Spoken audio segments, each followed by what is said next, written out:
ഇങ്ങനെ ഭക്തിസാന്ദ്രമായി കൽപ്പാത്തി രഥോത്സവം മുന്നേറുമ്പോൾ ഇന്നലെ ഉണ്ടായ ഒരു ആചാര ലംഘനത്തിൻ്റെ വാർത്ത കൂടിയാണ് പങ്കുവയ്ക്കാനുള്ളത്. കാരണം VK ശ്രീകണ്ഠൻ MP അടക്കമുള്ളവർ നടത്തിയ ആചാര ലംഘനം, ഇതിനെതിരെ പ്രതിഷേധം കടുക്കുകയാണ്. ആചാരങ്ങൾ സംരക്ഷിക്കപ്പെടണമെന്ന് തന്നെയാണ് വിശ്വാസികളുടെ പ്രധാന ആവശ്യം. ഈ രഥോത്സവത്തിനിടെ തേര് വലിക്കുമ്പോൾ ചെരുപ്പിട്ടായിരുന്നു MP ഉൾപ്പെടെയുള്ളവർ ഈ രഥം വലിച്ചിരുന്നത്. ഭക്തർ ആവശ്യപ്പെട്ടിട്ടുള്ള ഇതിൽ നിന്ന് പിന്മാറാൻ ഇവർ തയ്യാറായില്ല എന്നാണ് പറയുന്നത്. ശിവദാസ് കർമ്മനും കൂടി നമ്മളോടൊപ്പം ചേരുന്നു. ശിവദാസ്, ഭക്തരുടെ ആവശ്യങ്ങൾ, അവരുടെ പരാതികൾ ന്യായമാണ്.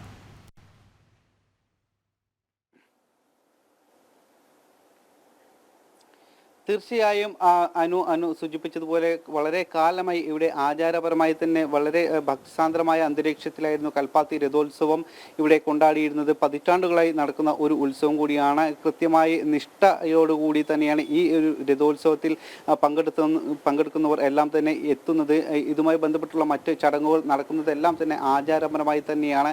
എന്നാൽ ഇന്നലെ, അതായത് പ്രത്യേകിച്ച് ഈ രഥം വലിക്കുമ്പോഴെല്ലാം തന്നെ വ്രതമെടുത്ത് ശുദ്ധിയോടുകൂടി രഥം വലിക്കുന്ന ഒരു രീതിയാണ് ഇവിടെ ഉള്ളത്. ഇന്നലെ ഇവിടെ ഈ ഒരു ഒന്നാം തേര് ദിവസത്തിൽ കോൺഗ്രസ് നേതാക്കളെല്ലാം തന്നെ ഇവിടേക്ക് എത്തിയിരുന്നു. രാഷ്ട്രീയത്തിന്റെ ഭാഗമായി അല്ലെങ്കിൽ തെരഞ്ഞെടുപ്പിന്റെ ഭാഗമായാണ് അവർ ഇത്തരത്തിൽ ഒരു രാഷ്ട്രീയ നാടകം കളിക്കുന്നത് എന്നാണ് ആരോപണം ഉയരുന്നത്.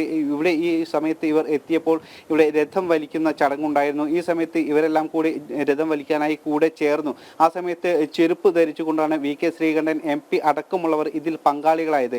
ഇദ്ദേഹത്തോടൊപ്പം വന്ന മറ്റു ചില കോൺഗ്രസ് പ്രവർത്തകരടക്കം ഇത്തരത്തിൽ ചെരുപ്പ് ധരിച്ചുകൊണ്ടാണ് ഈ ക്ഷേത്രത്തിന് മുൻപിൽ നിന്നും ഈ രഥം വലിച്ചത്. അത് വലിയ രീതിയിലുള്ള ആചാര ലംഘനം തന്നെയാണ്. കാരണം ഇവിടെ സാധാരണ രീതിയിൽ ചെരുപ്പ് ധരിക്കാതെയാണ്, അല്ലെങ്കിൽ ചെരുപ്പ് അഴിച്ചു വെച്ച് മറ്റൊരു ഭാഗത്ത് മാറ്റി വെച്ചുകൊണ്ടാണ് ഇവിടെ ഈ രഥം വലിക്കുന്ന പതിവ് ഉള്ളത്. അത്തരത്തിൽ കൃത്യമായ ഒരു ആചാരത്തിന്റെ ഭാഗമായി തന്നെയാണ് ഇങ്ങനെ ചെയ്യുന്നത്. ഈ ആചാരം ലംഘിച്ചുകൊണ്ടാണ് കോൺഗ്രസ് നേതാക്കൾ ഇവിടെ ഇത്തരത്തിൽ ഒരു ആചാര ലംഘനം നടത്തിയത്. ഇതിനെതിരെ വലിയ രീതിയിലുള്ള ഒരു എതിർപ്പാണ് ഉയർന്നു വന്നിരിക്കുന്നത്. പ്രത്യേകിച്ച് പാലക്കാട് MP കൂടിയാണ് VK ശ്രീകണ്ഠൻ. അദ്ദേഹം ഈ ഒരു ജില്ലയിലുള്ള വ്യക്തി കൂടിയാണ്.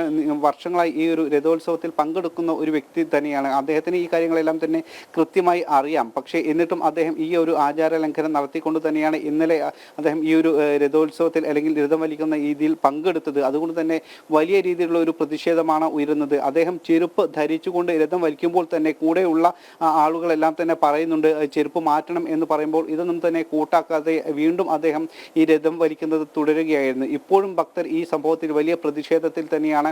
ഇതുമായി ബന്ധപ്പെട്ട് നമ്മൾ നിരവധി ഭക്തരുടെ പ്രതികരണം തേടിയിരുന്നു. അവരെല്ലാം തന്നെ പറഞ്ഞത് ഇത് ഒരു ആചാരത്തിന്റെ ഭാഗമാണ്. ഈ ആചാരം ഇവിടെ നിലനിർത്തപ്പെടണം. കാരണം അദ്ദേഹത്തിന് ഇക്കാര്യങ്ങൾ അറിയുന്ന ഒരു വ്യക്തി കൂടിയാണ്. പാലക്കാട്ടുകാരൻ കൂടിയായ ഒരു MP ആണ് അദ്ദേഹം. അദ്ദേഹത്തിന് ഇത് അറിയാം. മറ്റ് ജില്ലയിൽ നിന്നും വന്ന ഒരുപക്ഷെ മറ്റ് ഇതര ഭാഗത്തു നിന്നും വന്ന ആളുകൾക്ക് ഒരുപക്ഷെ അറിയാതെ ഇങ്ങനെ ചെയ്യുമായിരിക്കാം. പക്ഷെ അദ്ദേഹത്തിന് ഈ കാര്യങ്ങളെല്ലാം തന്നെ അറിയാം. അറിഞ്ഞുകൊണ്ട് അദ്ദേഹം ഇങ്ങനെ ചെയ്തു. ഇത് വലിയൊരു അപരാധം തന്നെയാണ്. അതുകൊണ്ട് ആചാരങ്ങൾ നിലനിർത്തണം. ഇതിനെതിരെ ശക്തമായ രീതിയിലുള്ള പ്രതിഷേധം ഉയരും എന്ന് തന്നെയാണ് ഭക്തരുടെ ഭാഗത്തു നിന്നും ഉയരുന്ന പ്രധാനപ്പെട്ട കാര്യം. അനു.